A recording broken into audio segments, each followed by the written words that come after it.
Sayang ang manok. May nagko-comment sa akin. Natakot daw siyang lumaban sa malalaking farm kasi magagaling daw yung manok nila. Ito, advice ko sa iyo. Kung ganyan ang isip mo, huwag ka nang magmanok. Ito, tandaan mo. Hindi ka sisikat kung hindi ka lalaban sa mga sikat. At hindi rin gagaling yung manok mo kung hindi ka lumalaban sa mga magagaling. Tatandaan mo yan. Kasi, ilang taon, ilang buwan ka nagbe-breed. Nagko-cross ng mga bloodline at mula sisiw hanggang sa paglaki, ikaw ang nag-alalaga niyan. At sa pagdating ng laban, ikaw ang nagkukondisyon yan. Ikaw ang nagpupuwent yan. Magastos ka ng malaki para lang manalo yung manok mo. At sabihin mo na natatakot kang lumaban sa mga magagaling at sa malalaking farm.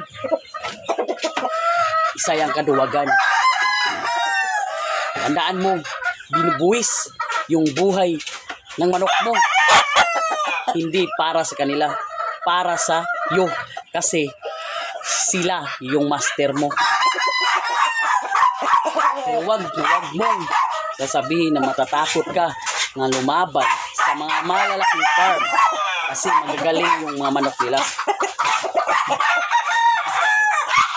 I-rate mo yan sa isip mo. Kasi yung manok mo, lumalaban yan para sa'yo. Isipin mo, si Manny Pacquiao, sumisikat siya kasi lumalaban siya sa mga sikat. At gumagaling siya kasi lumalaban siya sa mga magagaling. Sayang ang manok. Yan, tatandaan nyo yan. Huwag kayong matakot lumaban kasi pinaghirapan mo yan. Kaya taga mo yan sa utak mo at sa puso mo na atin ang laban, atin ang panalo.